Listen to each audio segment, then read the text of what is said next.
start a new chapter, that is chapter 9, and chapter name is ledger. So in this lecture we learn about how to make a ledger account. तो सबसे पहले मैं आपको बता रही हूँ कि लेजर होता क्या है.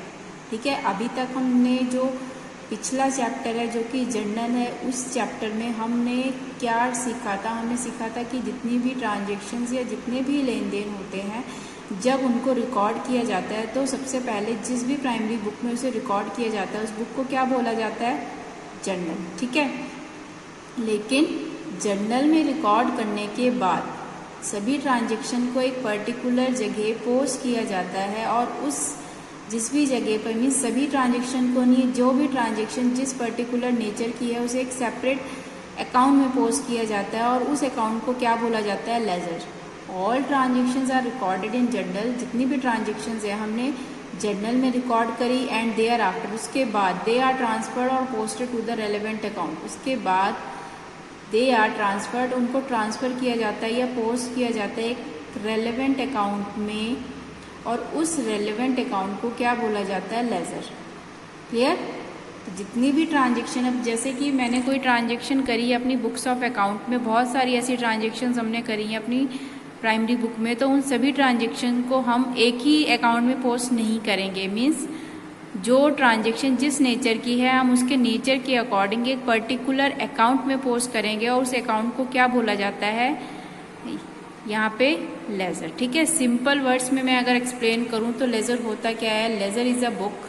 लेजर एक ऐसी बुक है इन विच वेरियस अकाउंट्स, जैसे हो गया हमने क्या 5 हेड्स पढ़े थे ना, जैसे एसेट्स अकाउंट होता है, लाइबिलिटी अकाउंट होता है, कैपिटल अकाउंट होता है, रेवेन्यू अकाउंट होता है, एंड एक्सपेंस अकाउंट होता है. ठीक है, तो ये जितने भी अकाउंट होते हैं, लेजर एक ऐसी बुक है जिसमें वेरियस अकाउंट्स को आप क्या करते हो, are open and transactions are transferred and posted to from the journal book. Means ledger क्या है, एक ऐसी बुक है जिसमें आप जितने भी अकाउंट्स होते हैं, जैसे लाइबिलिटी हो गया, रेवेन्यू हो गया, कैपिटल हो गया, एक्सपेंस हो गया, उनके नेचर के अकॉर्डिंग एक पर्टिकुलर अकाउंट में पोस्ट करते हो. और कहाँ से पोस्ट करते हो, जर्नल से उठा के उन्हें कहाँ पे ट्रांसफ़र किया जाता है, एक पर्टिकुलर अकाउंट में, और उस अकाउंट को क्या बोला जाता है, लेजर. क्लियर है सभी को. अब जैसे हमने बुक्स ऑफ अकाउंट में मैंने सेल की भी एंट्रीज करी हुई हैं. फॉर एग्जांपल के थ्रू एक्सप्लेन करते हैं ताकि सभी को क्लियर हो जाए. जैसे कि जब भी कोई बिजनेस में लेन देन किया जाता है तो हम सेल भी करते हैं, हम परचेज भी करते हैं.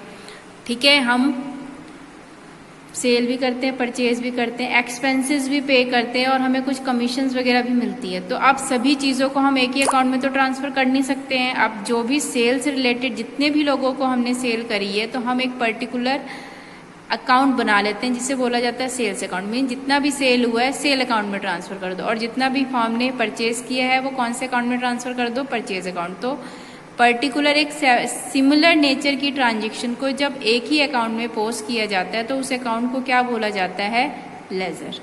क्लियर हुआ सभी को. आई होप सभी को अच्छे से समझ में आ रहा है. तो सिमिलर नेचर की जितनी भी ट्रांजेक्शन्स हैं जर्नल में, जब उनको उठा के एक पर्टिकुलर अकाउंट में पोस्ट किया जाता है तो उस अकाउंट को क्या बोला जाता है, लेजर. क्लियर.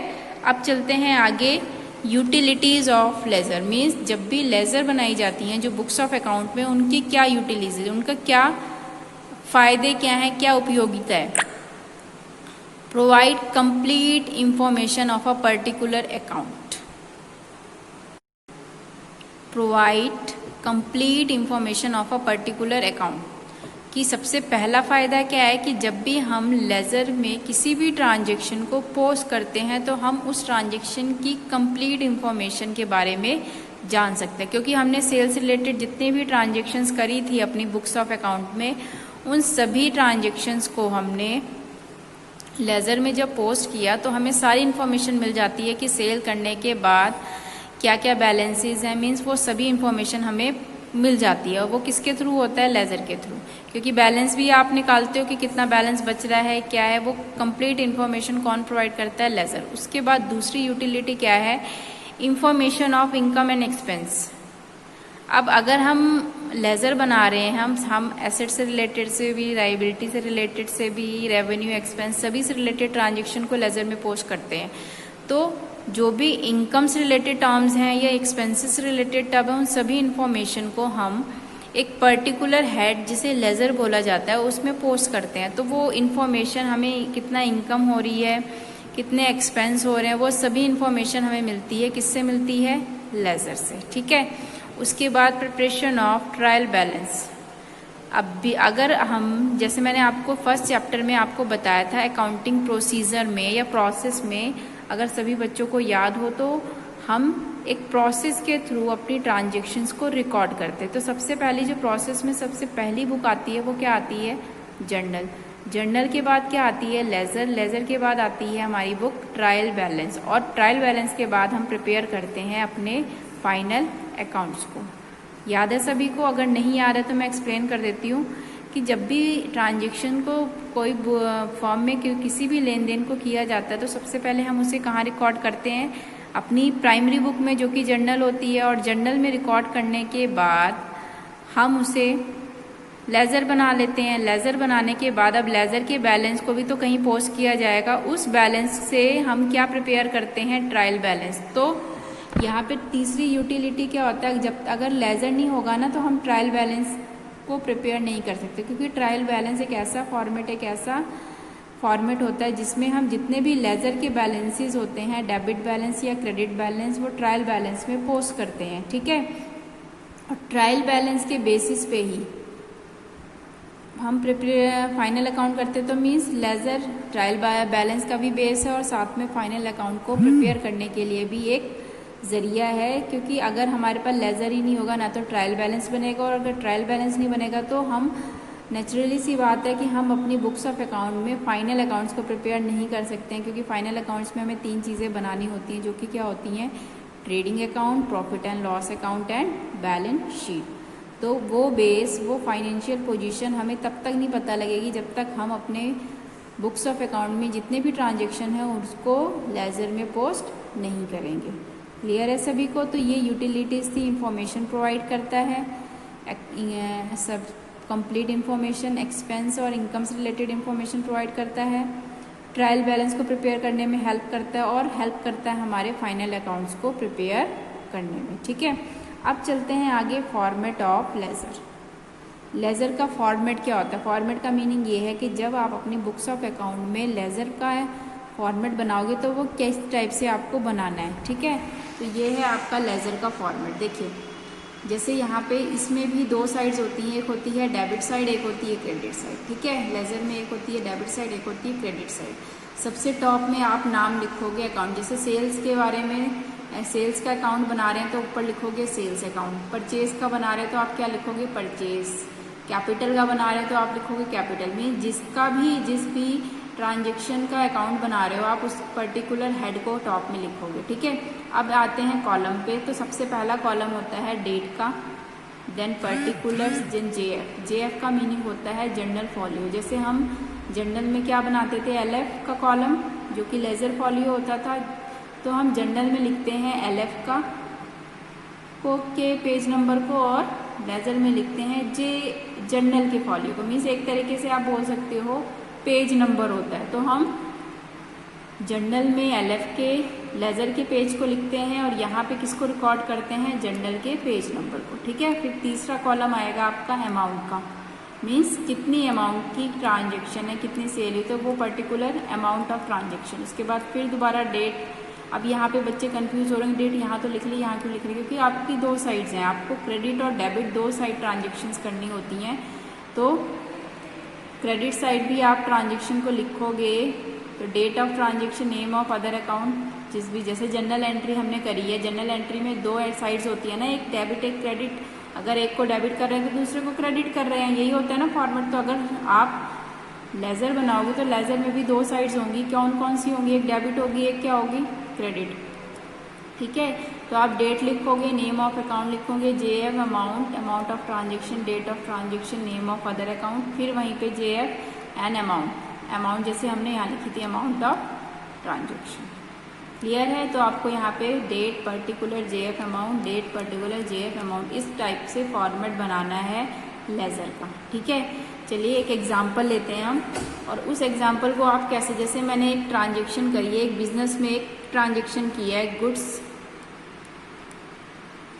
सोल्ड टू हरी, ठीक है। अगर और ये लेज़र में पोस्टिंग आप तभी कर सकते हो जब आपको जर्नल एंट्री अच्छे से आएगी, ठीक है। अगर जर्नल एंट्री किसी बच्चे को नहीं आती है तो वो लेज़र में पोस्टिंग भी नहीं कर सकता है, ठीक है। जैसे गुड्स सोल्ड टू हरी, ठीक है। और एक और एंट्री ले लेते हैं, गुड्स, अब एक ही बता देती हूँ, चलो पहले गुड्स सोल्ड टू हरी ताकि कन्फ्यूजन ना हो।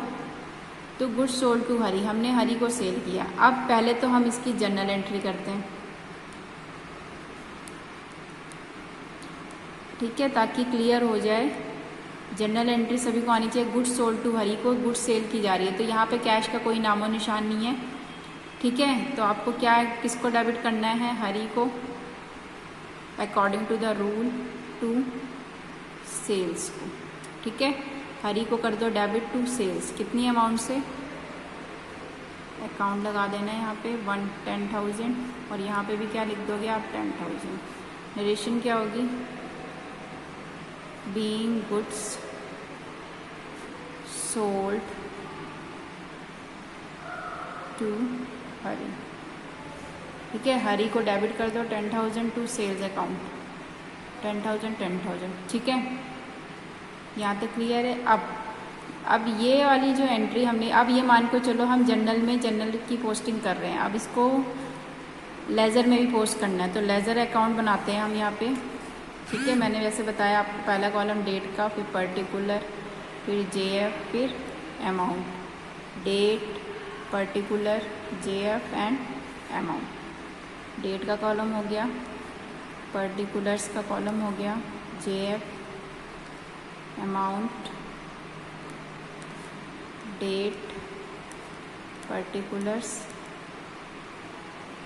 JF और अमाउंट। और ये कौन सी होगी हमारी डेबिट साइड, और ये कौन सी होगी क्रेडिट साइड, ठीक है। यहाँ तक आप देखते हैं। अब आपको जब भी आप, सबसे पहले तो हाँ, यहाँ पे सिर्फ दो टर्म्स हैं, एक हरी है, एक कौन है, सेल्स। तो मैं पहले किसका अकाउंट बना रही हूँ, हरी का, ठीक है। हरी का लेज़र, हरी अकाउंट यहाँ पे लिख दो, अकाउंट वर्ड लगाना है क्योंकि हरी का अकाउंट बन रहा है। अब आपको क्या देखना है, आपने अगर एंट्री में हरी को किया हुआ डेबिट, ध्यान में रखना है, जब अगर आपने हरी को डेबिट किया हुआ है तो आप एंट्री भी कौन सी साइड लेके जाओगे, डेबिट साइड, ठीक है। अब जैसे यह मान लो कि ये ट्रांजेक्शन हुई थी 1 जनवरी को, 2020 मान लेते, तो आपको यहाँ पे पहले क्या लिखना है, 1 जनवरी 2020, यहाँ पे डेट लिख दोगे, ठीक है। हरी को डेबिट किया हुआ है। अब जैसे मैं हरी के अकाउंट बना रही हूँ, तो हरी के अकाउंट में हरी के नाम को आपको कहीं भी नहीं लिखना है, ना डेबिट साइड ना क्रेडिट साइड, उसके अपोजिट टर्म को लिखना है। जैसे हरी को डेबिट कर रहे हैं, लिखना हरी डेबिट साइड ही है, लेकिन आप हरी नहीं लिखोगे, आप उसकी जगह क्या लिखोगे, टू सेल्स अकाउंट, कितनी अमाउंट से, 10,000, ठीक है। क्लियर है यहाँ पे सभी को। हरी को हम सेल कर रहे हैं, ठीक है, हरी को हम सेल कर रहे हैं। हरी को अगर हमने डेबिट किया तो एंट्री भी लेज़र में कौन सी साइड जाएगी, डेबिट साइड। लेकिन हम हरी वर्ड यूज़ नहीं करेंगे। अगर आप कैपिटल अकाउंट बना रहे हो तो कैपिटल वर्ड यूज़ नहीं करोगे, सेल्स अकाउंट बना रहे हो तो सेल्स वर्ड यूज़ नहीं करोगे आप कहीं भी अंदर लिखते हुए। जैसे मैं हरी का अकाउंट बना रही हूँ तो अब मैं उसके अपोजिट टर्म को लिखूँगी यहाँ पे, सेल्स अकाउंट विद 10,000, ठीक है। अब 1 जनवरी का अब मान के चल रहे हैं कि उसके बाद हम फॉर्म ने कोई भी ट्रांजेक्शन नहीं करी, ठीक है। तो यहाँ पे जो बैलेंस होगा वो कब होगा, बैलेंस अगर आप निकालोगे तो बाय बैलेंस CD, कितना बैलेंस आया, 10,000, ठीक है। क्लियर है सभी को।